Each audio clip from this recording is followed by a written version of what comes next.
this morning with Jean and my other colleagues, Peter and so on, and it was a very interesting session, focus to it, and then take it into the award, the BJR award later tonight. So I'm very pleased to have a very international panel, and to introduce the subject we're going to be looking at is the sort of international aspects of LEVESON. So what we're going to be talking about is both the way LEVESON has been treated in other countries, but also other regulatory issues and how regulation is dealt with in other countries. And that, of course, will lead into the later panel after this with Max Mosley and Michael Moore. So if I may, to introduce then, can I first introduce Professor Anne Dunn from Sydney. She's actually a Brit who is a 10-pound pom, but she's come back, and she is still based in Sydney and has been both a manager in the media as well as a journalist and a documentary producer at the BBC. On my left is Professor Brian Cathcart from Kingston. Brian was at Reuters for many years, and I think the last time we met, you were doing word searches on 18th century newspapers. No, still am. You still are, a lot of them, Yes. Hooked on it. However, he does deal with slightly more modern things. He's been quite a vociferous commentator on the whole LEVESON issue. And on my right is Savyasaachi Jain, a PhD student with us, whose specific area of interest has been looking at the regulation, or the lack of regulation in some cases, in the Indian media. So what I'm proposing to do then is I'm going to ask our guests in turn to talk about initially the impact or the way LEVESON has been covered in different parts of the world, and then we'll talk about the different sorts of regulation. So if I may, Anne, ask for you to Thank you very much. Speaking. Good afternoon. Just a little bit of background to start with. I think it's important to understand that Australia has some of the most concentrated media ownership in the world. In print news media, there are effectively only three major publishers in the country. West Australian newspapers, which as its name suggests is largely concentrated in the west of the country. Fairfax Media, based in New South Wales, originally a family company and mainly found across the east coast and central parts of Australia. And News Limited, Murdoch's Australian operation, originally, of course, founded by his father, Keith Murdoch. And Murdoch also has co-ownership in Australia's, what has just become Australia's monopoly pay television company, Foxtel. They were allowed to buy out the other company, Ozstar. And he's also a large shareholder in its Sky news service. There are only two truly national newspapers in Australia, the Australian Financial Review, which is owned by Fairfax Media, and the Australian, which is Murdoch's baby. He founded it in the early 60s, well, mid-60s. And it originally was quite a liberal paper in its approach, but it has progressively become more conservative. And under its present editor, Chris Mitchell, it frequently campaigns against liberal elites, including academics, and it carries some of the most conservative commentators in the country on its staff. And Australia is already quite a conservative country. The arrests and jailings of the News of the World's royal correspondent and private investigator Glenn Mulcair in 2007 for hacking into Palace voicemail were reported.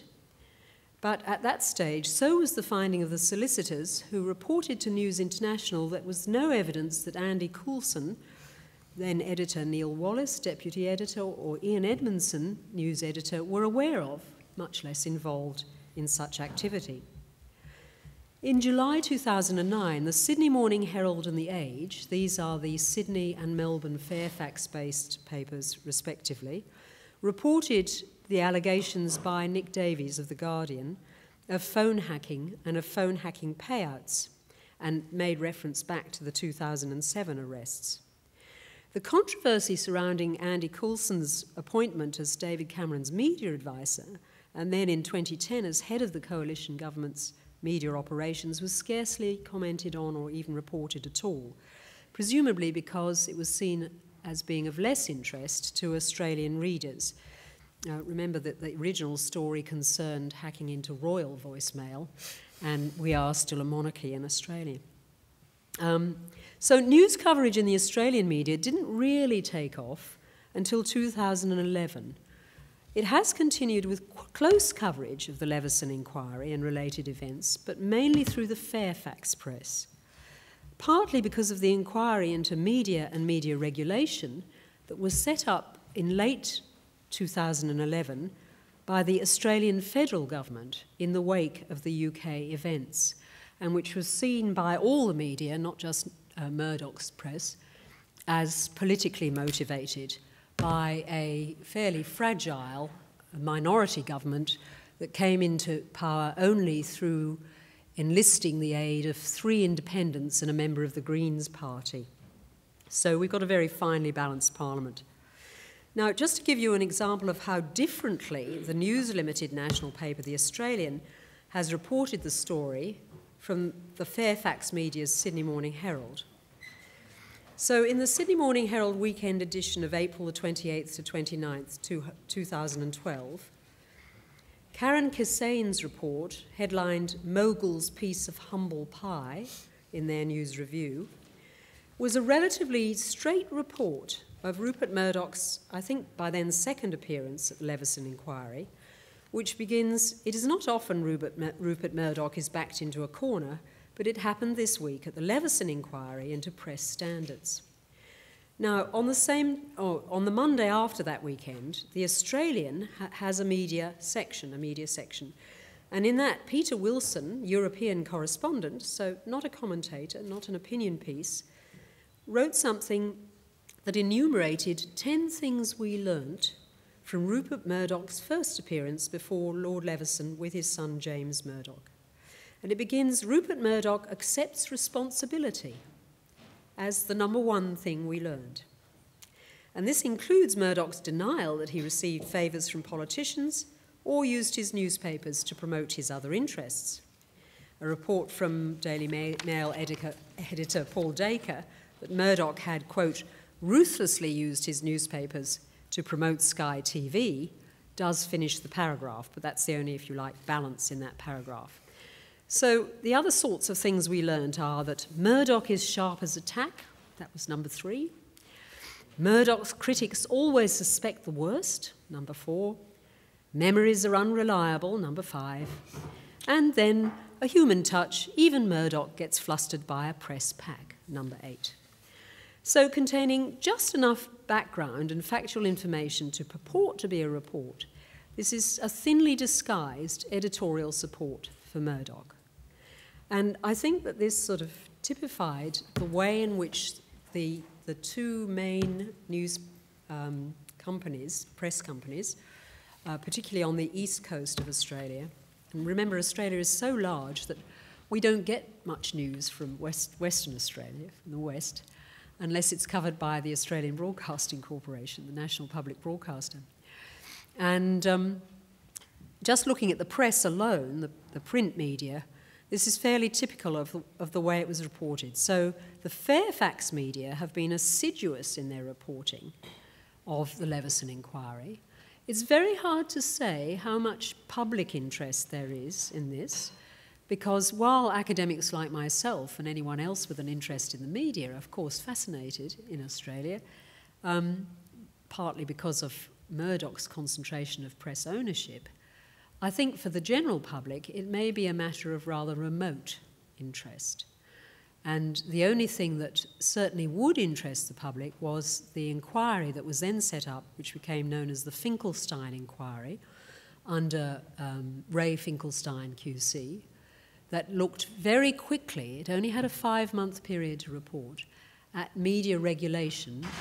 Its particular brief was to look at the efficacy of the self-regulatory approach that currently exists to the print media. Great, thank you very much. I think there's very interesting questions there about, as you say, the numbers of media publishers, but also the concentration and the impact that has. I think it's very interesting.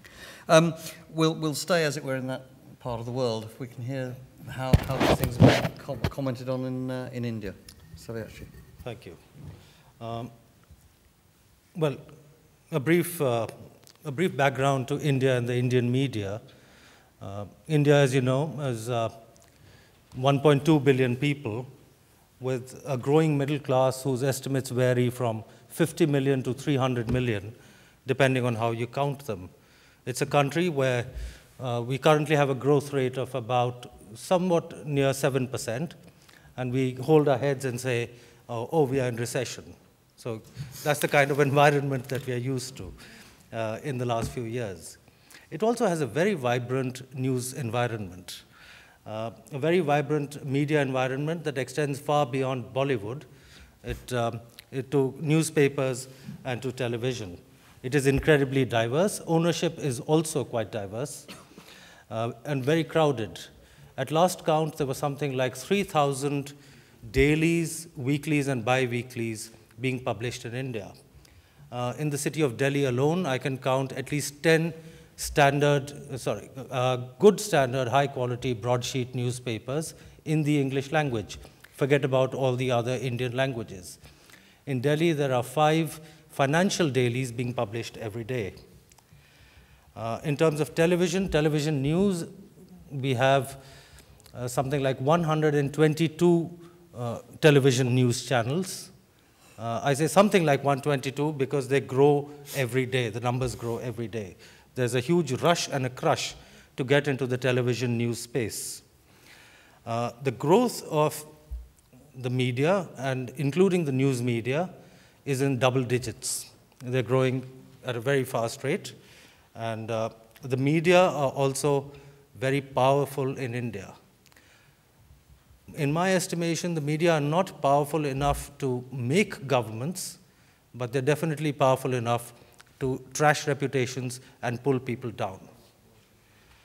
The LEVESON inquiry, I think a reasonable characterization of the way it has been received in India would be that it's been watched very closely by very few and ignored by the majority. The very few who watch it very closely do so because it's very relevant to India. The adjectives that you hear about the press in the UK are the same as the ones that are used in India: acting with impunity, arrogant, irresponsible, sleazy, sensational. And of course, the press is not been caught out very much with criminal behavior, but I think, in my personal opinion, what they have done to the definition of news is a criminal act in itself. So the LEVESON inquiry is, it's also interesting because the same defense that is put up for freedom of press in this country is used by the Indian news media organizations. It's watched very closely by those who are interested in media standards, practices, and ethics, also with a sense of envy that, wow, you can do this in a country and you can hold the press to account. Because among the many other problems in India, the press refuses to accept that it is accountable to anybody in any manner. At the same time, it's been largely ignored by the majority. You have a few news items every now and then when somebody prominent appears before the LEVESON inquiry. Those are usually filed by news agency correspondents, either the Press Trust of India or the Indo-Asian News Service, who are based in London. They get carried on all the websites, but do not receive any prominence in the newspapers, and definitely nothing at all on television news.